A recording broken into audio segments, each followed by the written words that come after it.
Good morning. I'm Andrea Johnson, and I'm pleased to introduce Dr. Munjed Murad, the first occupant of the Johnson Fry Chair in World Religions. Dr. Murad is a practicing Muslim, a scholar of Islam, comparative religion, and the natural environment.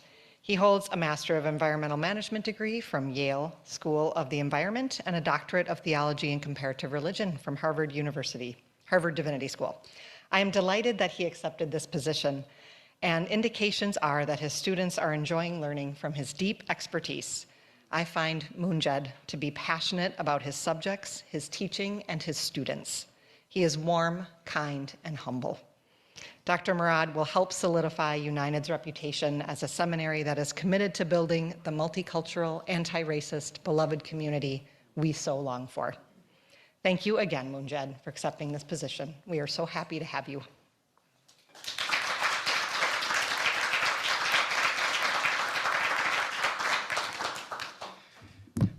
Thank you, Andrea. Thank you, Molly. President Marshall, can you hear me well in the back? All right. I have a soft voice, and I tend to recede into the background. So if do bring to my attention if you can't hear me well. Aren't we so fortunate to have both President Marshall and Dr. Johnson, doctor now? Yes. All the other seminaries should be jealous. Bismillahir Rahmanir Rahim, in the name of God, the All-Merciful, the All-Compassionate. The title for my lecture today is Studying World Religions at a Christian Seminary. There are very few topics that rival in importance that of the engagement of a world that is diverse religiously. Unfortunately, here at United, we recognize the importance of that topic and we act on it. I shall speak for the allotted time and leave some time for questions and answers towards the end of our session. Let me begin with reflexive contextualization and echoing some of the words that Dr. Johnson just mentioned. I speak at a seminary that identifies as a UCC-based Christian seminary and that includes interreligious programming, and I myself aspire to be a traditional Muslim. Now, I speak with care for a Christian seminary, not despite being Muslim, but by virtue of my belonging to the Islamic tradition. I'm laying out my cards on the table, so to speak, and speaking plainly. As we say in Jordan, honesty brings peace of mind, as-saraha raha. So let me give you the saraha, that is my own view about religious diversity, so that you know where it is that I'm coming, from where it is that I'm coming. But first, is this too close to the microphone? No, all right, all right, all right. So I come from a tradition in which its central prophet, the Prophet Muhammad, Jennifer, you'll recall this point. The Prophet Muhammad is reported to have protected an icon of Mary and Jesus that was hung inside the Kaaba years before a fire destroyed it, unfortunately. But imagine that. All of the Muslims in the world pray to a black stone structure in Mecca in which the Prophet Muhammad protected an icon of Jesus and Mary hanging inside of it. From a Muslim vantage point, Mary and Jesus do not belong only to the Christians, but also to the Muslims. And the Muslims protect the communities of Mary and Jesus, as well as other religious communities. It is not just happenstance that explains why the oldest Christian buildings and communities are located in lands that have been ruled by Muslims for centuries. Notwithstanding inevitable exceptions of Muslims not following Islamic law, Muslims for centuries followed the Sharia's injunction to protect the people of the book, the Ahlul Kitab, which includes Jews and Christians and came to also include Hindus and Buddhists and others. This is very different from the Islam that you've heard of post 9/11, but that's for particular reasons. The reformist Islam of the Taliban is not the same as the traditional Islam to which I and many other Muslims belong. Moreover, I am not a Muslim exclusivist. Many Muslims are, but I am not. I believe that there are legitimate paths in the here and now that lead to God independently of the Islamic tradition. My commitment to my religion is not threatened by the presence of other religions. Rather, I take the presence of other religions as cause for the glorification of God, who manifests in such a diversity of ways, and to whom so many paths lead. Also, I take as my starting point such explicitly inclusive Quranic verses as the 62nd of the second Quranic chapter. Truly, those who believe, and those who are Jews and the Christians and the Sabians, whosoever believes in God in the last day and works righteousness shall have their reward with their Lord. No fear shall come upon them, nor shall they grieve. This is the Quran that promises an afterlife of goodness for those among the Jews, the Christians, and others who believe in God in the last day and who work righteousness. The Quran recognizes that these communities can indeed be on veridical paths. Some believe that this verse has been abrogated. I myself do not. And I'm not alone. So, we have the Quranic affirmation of the positive ends for non-Muslims. We have the Shari'ite injunction that the people of the book, including Jews and Christians, be protected. And we have the aforementioned example of the Prophet Muhammad, who is the paragon of virtue in the Islamic world. By virtue of all of this, you have a long-standing tradition of Muslim ethics that seeks to protect communities of other sacred traditions. Now, what I'm trying to convey is that it is out of both religious commitment and scholarly dedication that I, a scholar of world religions and a Muslim, speak to you with care about our Christian seminary. Now, to turn to our topic directly, studying world religions at a Christian seminary. The first point to be made is that whatever the religious affiliation, every serious religious educational institution has to take into account the presence of other religions, has to do so today. Prior to the modern world, for the most part, religions were able to stay each within an enclosed environment, within an enclosed world. Even if the communities of these traditions neighbored each other, if they lived and worked with each other, each religious community lived in a world that was imbued by the sacred character of their own religious tradition. Now, with the onslaught of modern secularism, the invisible walls around each of these religious worlds were shaken. With the secularist weakening of the absoluteness of each of these worlds, not only did a secular way of life become a possibility, but the hold of each religion on its world became less absolute, and as a result, scholarly and personal interests in other religions increased.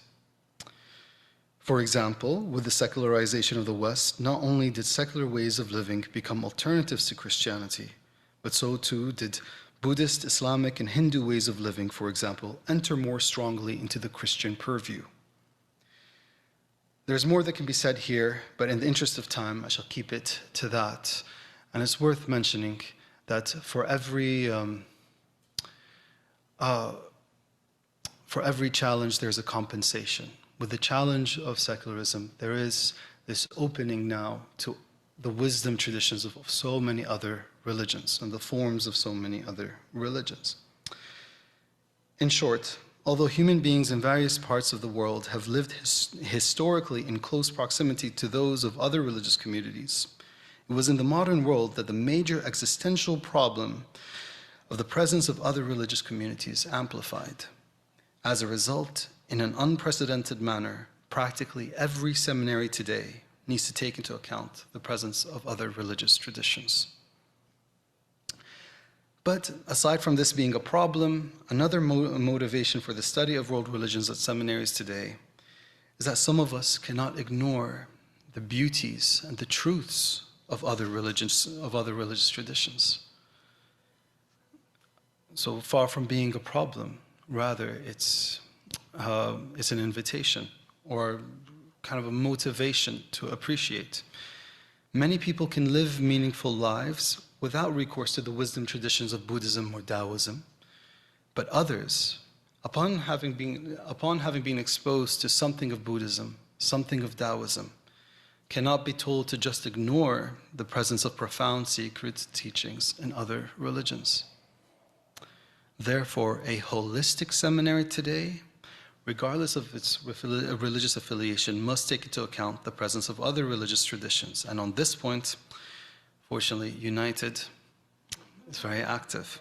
We just opened up a new program on interreligious studies, a new master's program on interreligious studies. So, and my latest advisee is, I hope he wouldn't mind,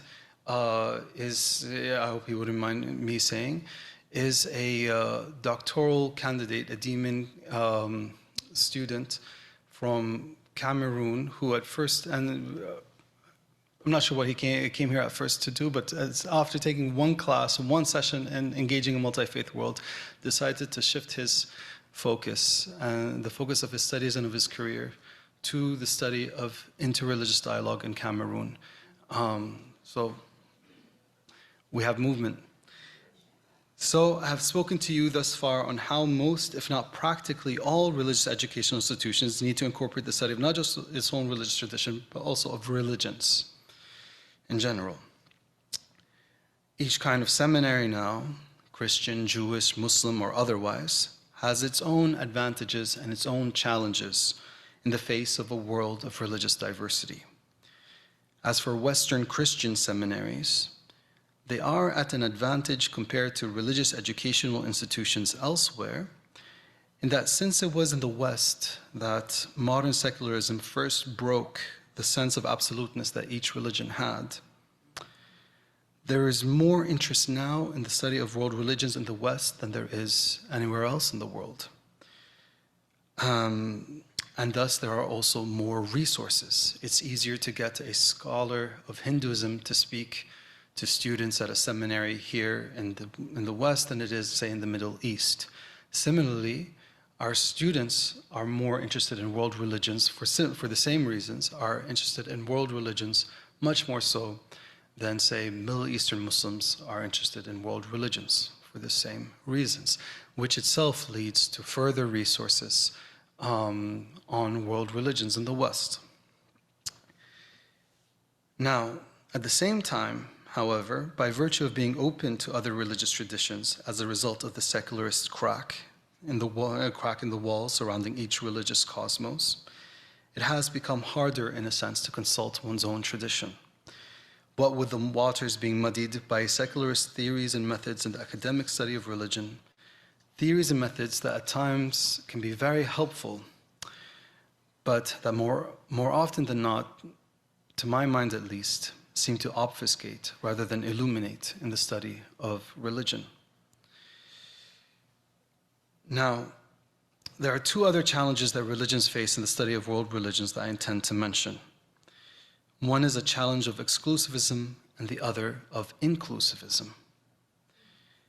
As for the former, the challenge of soteriological exclusivism is a challenge that Christianity seems to face more than other religions. I hope you'll allow me this moment of honesty, rigorous scholarship and honesty, so that we could actually move forward. Although there certainly is exclusivist thinking in practically all of the world's religions, Christianity faces a particularly intense challenge in this regard. More specifically, the doctrine of Jesus as the Son of God has been taught as Jesus being the only Son of God. God has given his only begotten Son, as we learn in the remarkable verse of John 3:16. More significantly, the doctrine of Jesus being the only Son of God has been interpreted as Jesus being the only way to God. This too has scriptural foundations, since also, according to the Gospel of John, no one comes to the Father save through Christ. This poses a challenge to a Christian engagement with a world of religious diversity. Perhaps you'll permit me to quote concerning this verse that Christ is the only way to the Father. Perhaps you'll permit me to quote a philosopher who once said, all right, Christ is the only way to God the Father, but nothing was said about a monopoly over ways to God as Mother.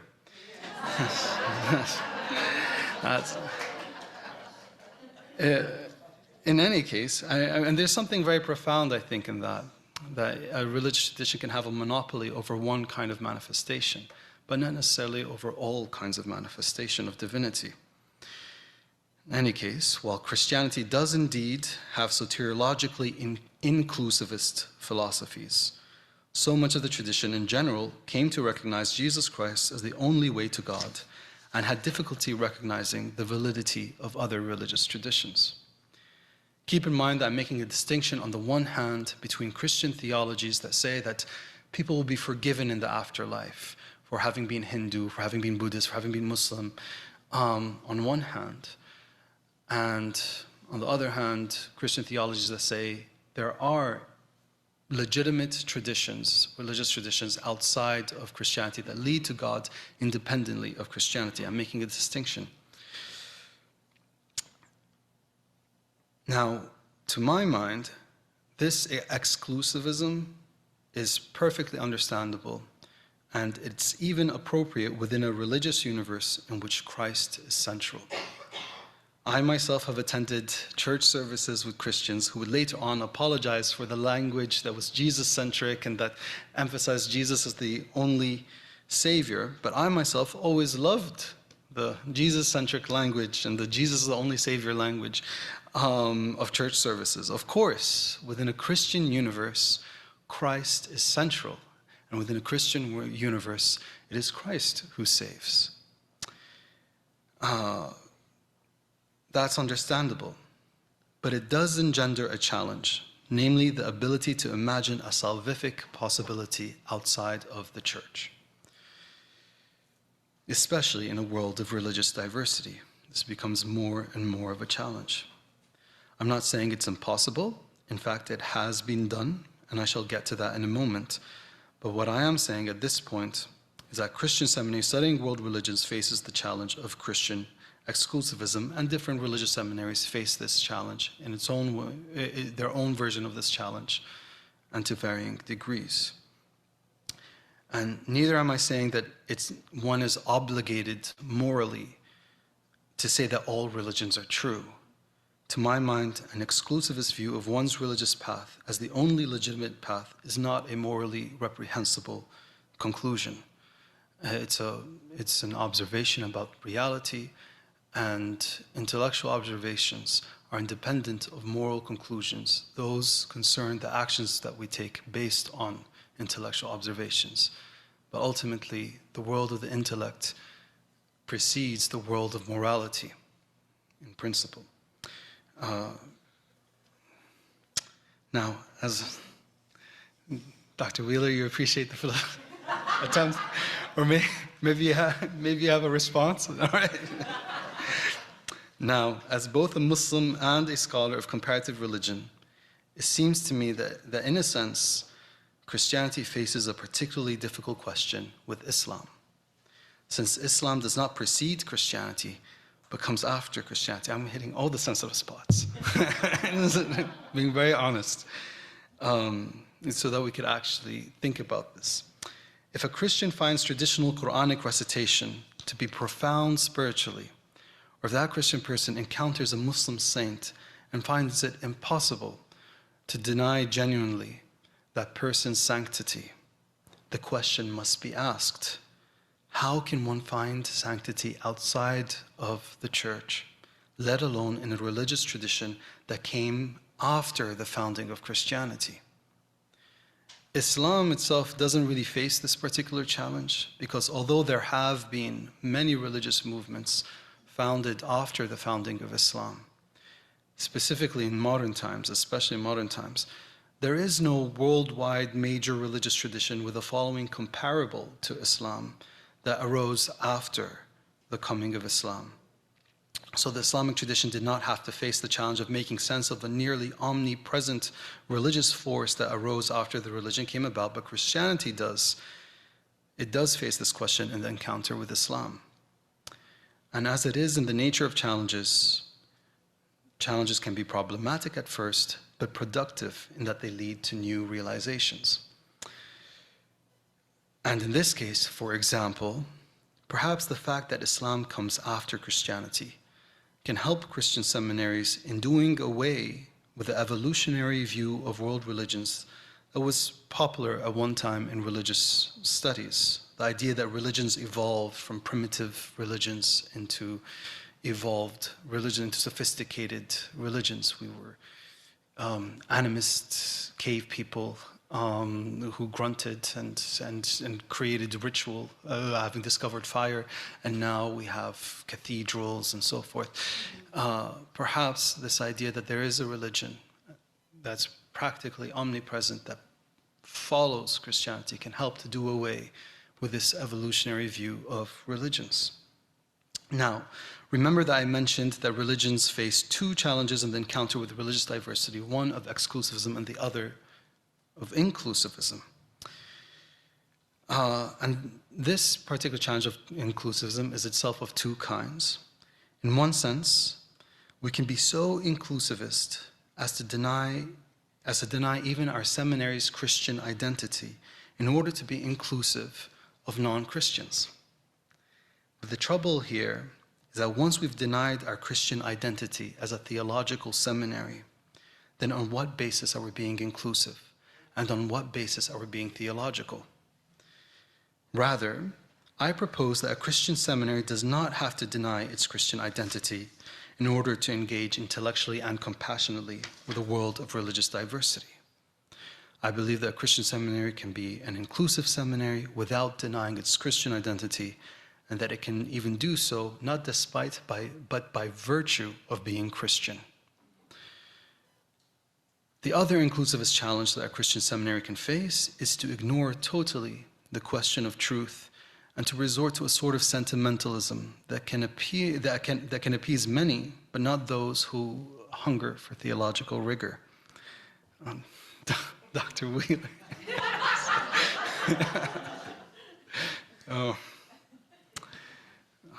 I should just look at Dr. Wheeler and Dr. Ostreaman this whole time. It just gives me confidence. Not everyone has to take a particular stand on the soteriological legitimacy of other religious traditions.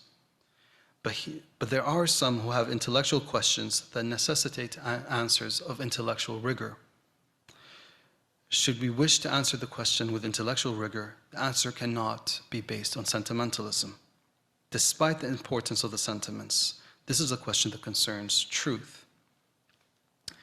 And as you might recall, a comment that I made in a lecture here a few months ago, my mention of truth draws from the scriptural self-description of Jesus identifying with the truth.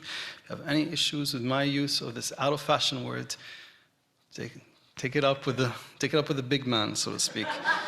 Just being a good scholar of the tradition, trying to be.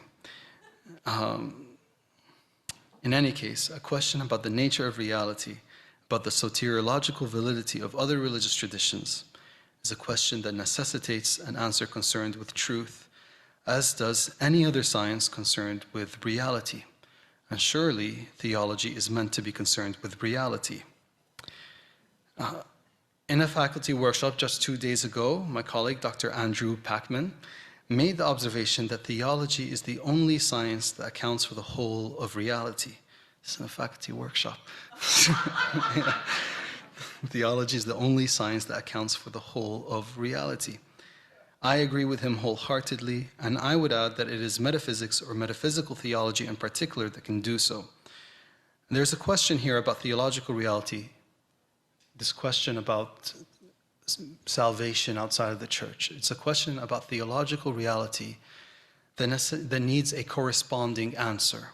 an answer rooted in theology. If someone is hungry for theological explanation, you cannot satiate that hunger with sentimentalism.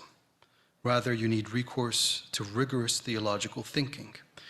You cannot put out a fire by playing Mozart to the fire. You need a response that matches the nature of the question. Otherwise, you're going to end up with a number of unsavory options, including the possibility of people leaving Christianity because they couldn't find answers that matched the nature of their questions. Again, we don't each have to take an answer to the question of salvation outside of the church as a personal question to answer. We don't each have to have a stand on this. But Christianity in general needs intellectual answers for those who pose intellectual questions. Now, and this is the point to which I want to get, this concern for truth needs to be complemented by a tolerance of difference. You can have, the one big reason that truth has fallen out of fashion, so to speak, is that it could be so easily weaponized and can motivate towards all sorts of isms. Sure, I'm preaching to the preachers here. Yes. So you can have different and even conflicting Christian answers to the same question. And an emphasis on truth should be accompanied by an ethics of virtuous disagreement. Otherwise, we'd resort to fighting over various dogmas. For example, United being a progressivist Christian seminary, its members are more likely to have an inclusivist view of non-Christians. Here, I would say that if someone has an exclusivist view of Christianity as the only legitimate path today, as the only legitimate religious path today, we shouldn't resort to dogmatic fighting and try to silence whoever it is who's putting forward an exclusivist view, but rather make room for all answers, including exclusivist answers, in an inclusivist environment. Being so inclusive so as to include even the exclusivists. Moreover, that is in the nature of healthy theological discussion. So I, as the Muslim, I'm saying, make room for the people who say that Muslims go to hell. It's fine. It's fine. It's in the spirit of healthy theological discussion that we leave all options as possibilities, intellectually.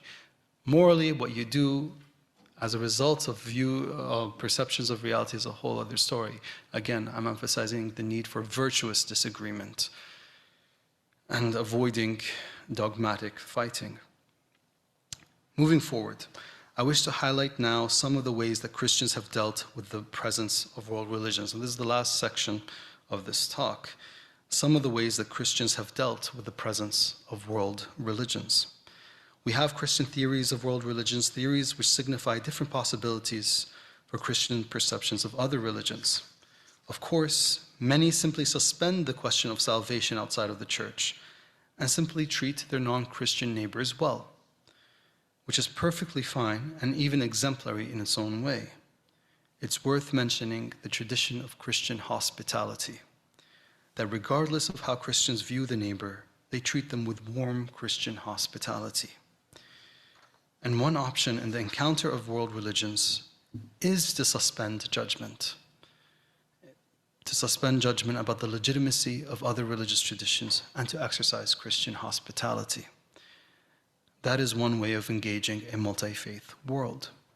Now there remain those who have questions about the fate of non-Christian others, of non-Christians, and the possibility of the legitimacy of other religious traditions.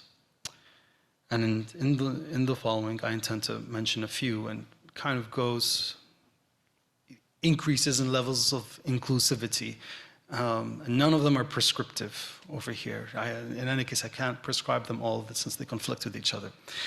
But these are just some examples, just to show that Christianity does have a history of engaging religious others and robust thinking upon which we can build. I've already mentioned the view of soteriological exclusivism, that is, that only Jesus saves and nothing else leads to God. Now, this position runs up against the immense challenge of trying to make sense of how a merciful God can let so much of humanity live without guidance. There are so many who haven't heard of or who have not encountered Christianity seriously. What of them? Why has God let so much of humanity live without guidance from heaven? The exclusivist position would also have to deal with the challenge of the apparent presence of sanctity or the sacred generally in other religions. It is extremely difficult for an intelligent person who is spiritually sensitive to deny the spiritual profundity of the Bhagavad Gita, or, if I may, of traditional Quranic recitation, or of a Buddhist saint, to deny the sanctity of a Buddhist saint after having encountered one, if you're ever so fortunate, or the sacred spiritual profundity of a Taoist teaching. How can there be scriptures and saintly people outside of the church if Christianity is the only salvific tradition? That is a great challenge that Christian exclusivism faces, and the exclusivisms of other religious traditions face the same challenge, each in its own way. That's not particular to Christianity, of course. Now, aside from absolute exclusivism, another way to make sense of the presence of other religious traditions is to recognize that wisdom exists in other traditions, but salvific wisdom exists within one's own religious tradition. This perspective has allowed for cases of Christian theologians studying other religions very well, and then returning to their own tradition and contemplating Christian teachings in light of what that person has learned in the study of the other religion, for example. And this includes the field of comparative theology, so much of the field of comparative theology. Now, I shall mention one other Christian response to the world's religious diversity, and that is a response based on a view of Christianity as a path of knowledge, mystical knowledge in particular. Christianity has often been self-described as a path of love, but there are also strands within Christianity, especially in its particularly mystical strands, that are highly metaphysical and are paths of knowledge. There are even paths of what I might call as love knowledge, so to speak. They're not paths of reason alone, but of metaphysical knowledge that encompasses reason and that is not limited to it. There's a mystical kind of knowing that knows not through human reason, but knows through the divine. In fact, to quote another colleague of mine, Dr. Jennifer Oz Freeman, it is mystical theology that best facilitates interreligious dialogue by virtue of transcending forms. She said this in the same aforementioned faculty workshop. My goodness, look at our faculty workshops. There's something serious happening here. Now, remember that mysticism deals with the esoteric rather than with the exoteric. It is difficult to reconcile differences on the exoteric level of forms. In Islam, you're forbidden to drink wine, and in traditional Christianity, wine is a central part of arguably the most central Christian rite. Which one is correct? On the level of forms, it's difficult, if not impossible, to reconcile differences. But on the level of the esoteric, with which mysticism is concerned, differences can be transcended by virtue of the spirit, which can take on many forms. It is one and the same esoterically. That's a great point, Dr. Oz Freeman. You have several examples of mystical thinking and of Christianity as a sapiential path of mystical knowledge in early Christian thought. My own dissertation was on Origen of Alexandria, and part on Origen of Alexandria, who explained heaven as a school of sorts. And to my mind, Origen's theology at once is thoroughly scriptural and thoroughly metaphysical. And he is an exemplar, to my mind, of Christian metaphysical thinking. Origen put forward the doctrine of apokatastasis, that is of Greek for universal return, that all shall return to God. What a wonderful Christian image. my goodness, the biblical image of everyone bending the knee in the name of Jesus is not only eschatological, but also soteriological. But that return to God might take many lifetimes. Yes, Origen puts forward the Christian doctrine of a succession of lives, which is not the same as reincarnation in its popular iteration, but that's a topic for another day. I have not, or at least not yet, come across literature of Origen concerning the question of the legitimacy of traditions outside of the church, but the sapiential and metaphysical nature of his writings and of the writings of early Christian thinkers are fecund resources for Christian metaphysics. It is this kind of metaphysics that I find so rich for contemplating the diversity of religions. And examples of other Christian metaphysicians similar to Origen in this regard are, of course, Saint Hildegard of Bingen, Jakob Bohme, Meister Eckhart, for example, many others. Saint Francis of Assisi as well. Saint Francis of Assisi shares a profound image in one manuscript. Few know of Saint Francis's relationship with the Muslim Sultan, Sultan al-Malik, Sultan al-Kamil. In the midst of the Crusades, Saint Francis entered bravely into enemy territory to preach to the Muslim Sultan. And in light of all the descriptions of the Muslim enemies, as to how hostile they are and so forth, and the Sultan depicted demonically, it was a brave thing indeed. Saint Francis did indeed meet the Sultan, and they had religious discussions. Saint Francis, however, did not convert the Sultan, but the two befriended each other.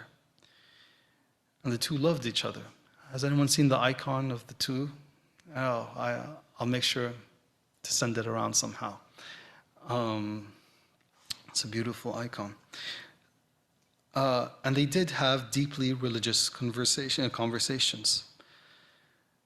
Now, I should mention to you one of St. Francis's favorite images, and that is of the Hebrew letter Tau, which, moreover, is similar to the shape of the cross.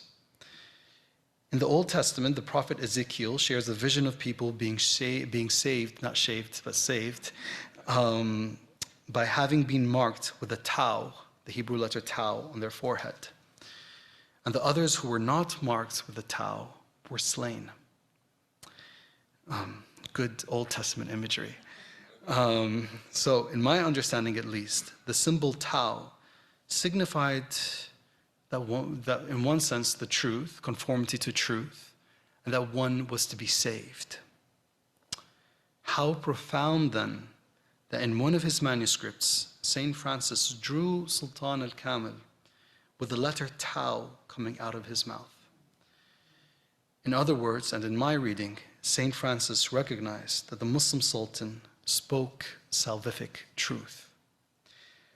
I propose that such literature as the teachings of St. Francis, which are metaphysical despite their appearances at times, despite their simple appearances at times, that such literature can serve as an example for developing a metaphysical Christian acknowledgement of the sacred present within other religious traditions.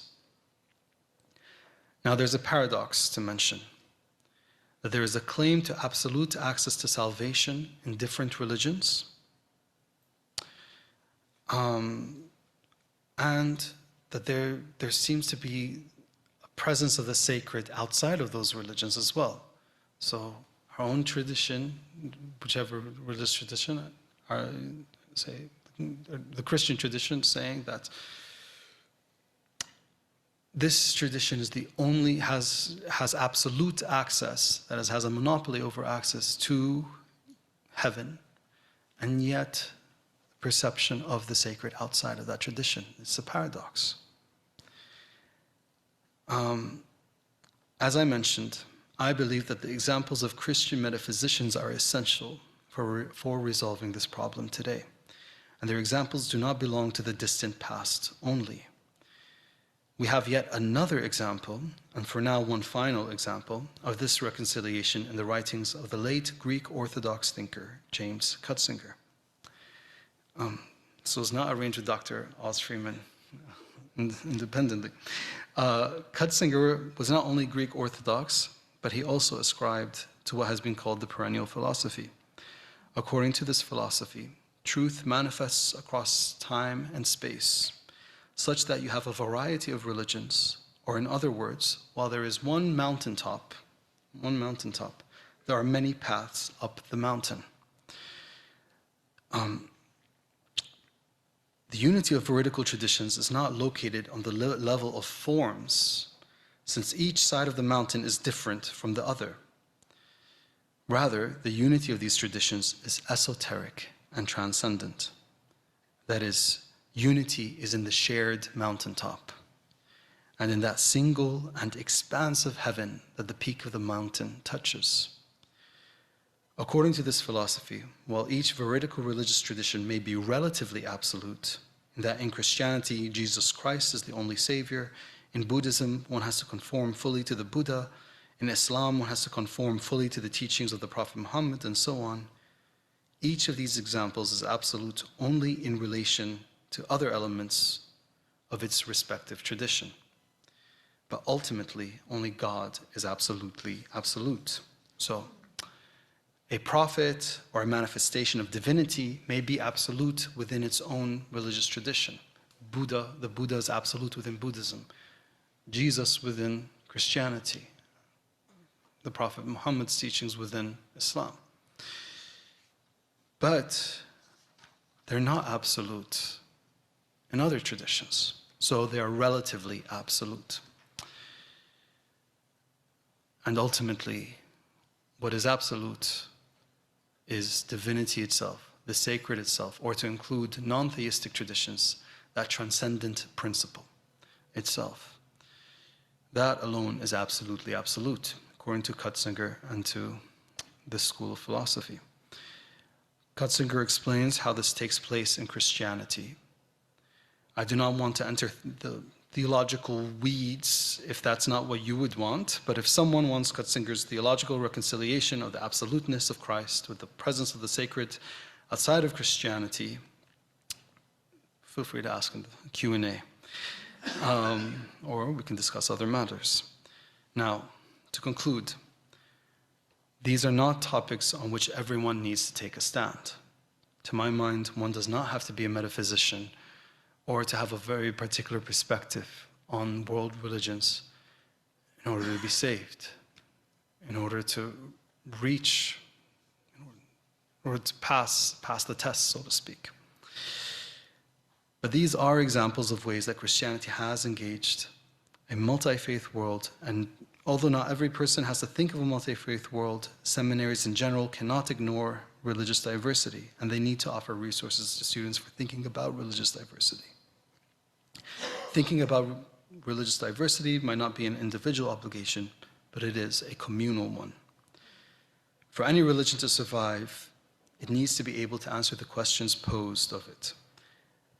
And thank goodness for United's contribution to the church and to humanity in offering space for both Christians and non-Christians to think about religious diversity.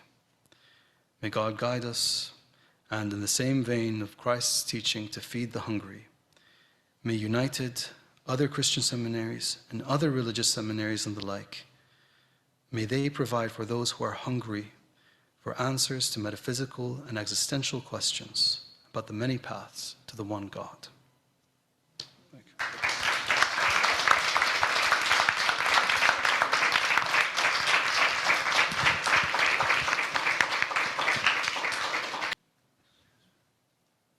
Please go ahead.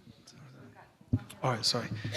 I have a question about the history of the religious traditions in medieval Spain, where Islam, Judaism, and Christianity lived side by side and shared much in the way of ideas, knowledge, learning, art.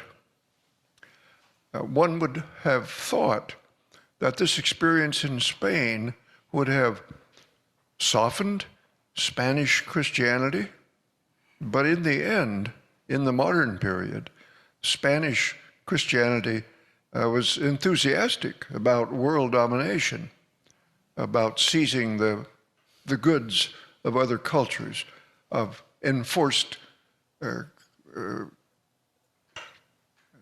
belief in the Christian religion. So maybe all that means is that greed and power are overwhelming whatever good may have come from religious sharing, but maybe not. I'm wondering about your thoughts on that. Yeah, certainly. Yeah. Yes, the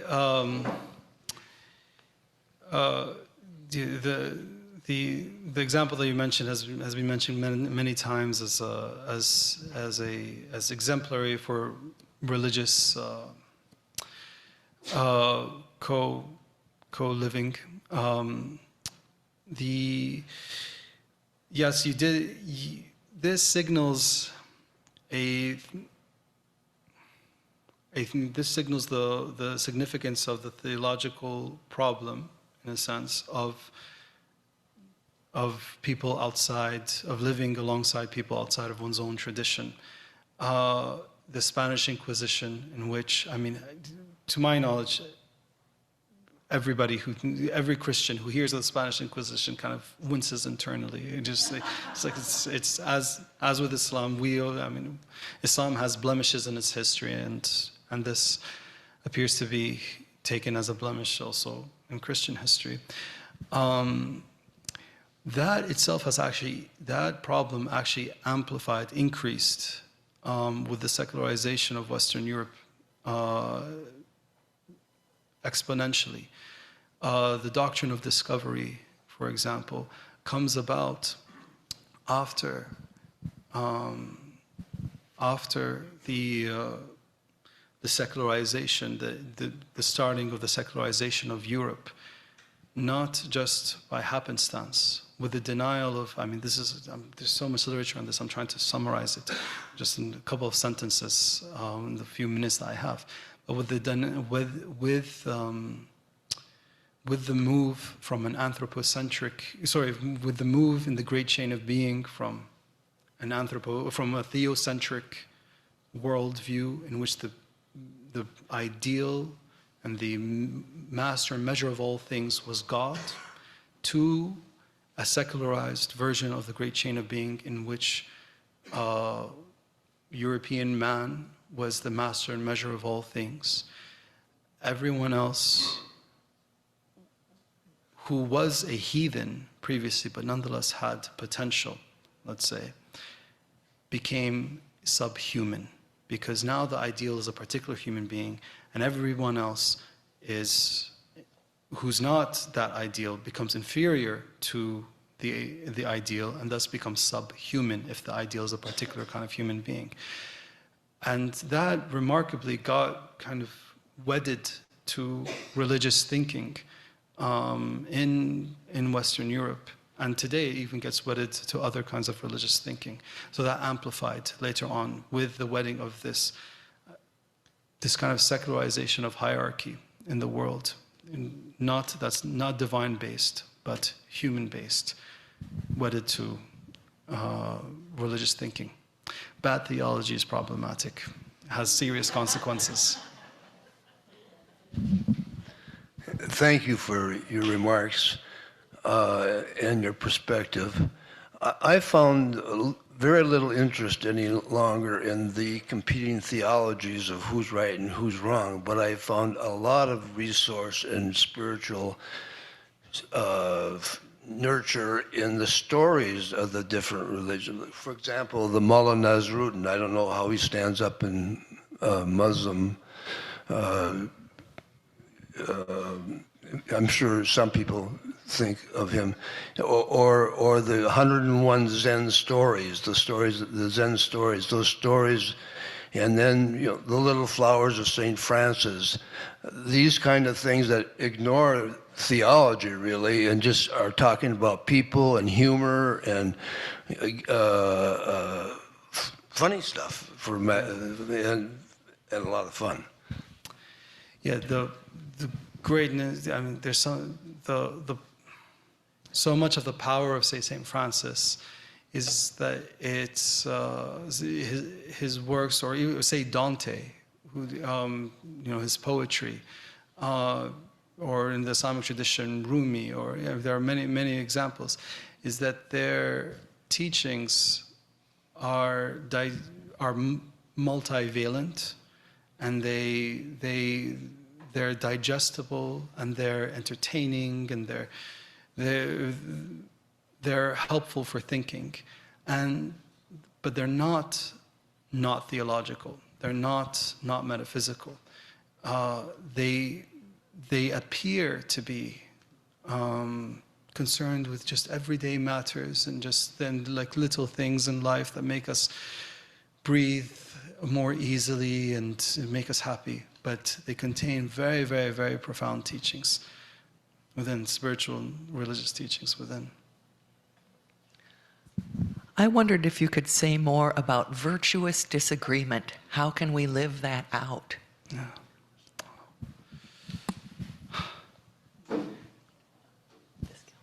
Oh, there's so much to be said on this topic. There's so much to be said on this topic. But let me speak with united in mind. When we have the risk of, whenever we've identified a kind of way of thinking about things, we've kind of set up parameters, even if it's supposed to be so inclusive. And so a way of thinking, a way of being inclusive, so I'm talking about united in particular, so that even the exclusivists have a space over here. Look, I'm Muslim. I would benefit very much from an environment that's very inclusive of Muslims.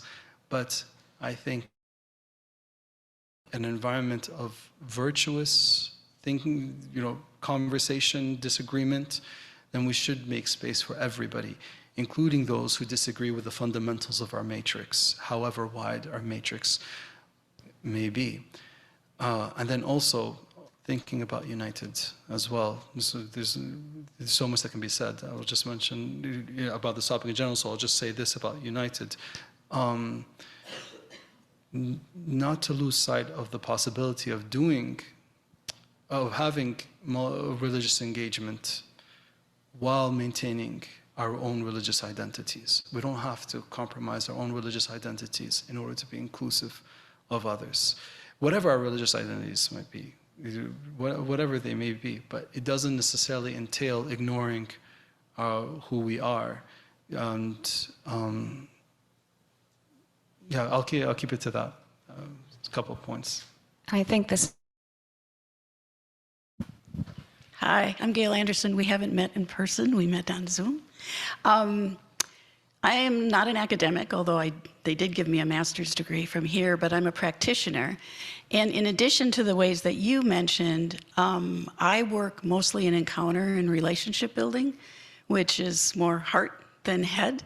And I'm just wondering the opportunities at United for students to be encountering people of other religions, not in a theological dialogue, but in a more person-to-person way. Oh, definitely. That's my favorite class assignment for classes that I have on world religions. Field trips. Everybody has to to get your grade. You have to get a good grade. You have to go and visit a sacred site or a religious congregation other than your own. So that's a very important topic. We have a whole program on interreligious chaplaincy that, more than half, like just a huge portion of or somewhere between 40 and 60% of our student population is a part of, and that's interreligious chaplaincy. It's engaging with, engaging in principle with all people of all kinds of religious backgrounds. Dr. Chapman Leip will be a better person to consult concerning that. But we're very united. One thing that we do well is we do things hands-on. At least that's my perception thus far, these few months I've been here thus far.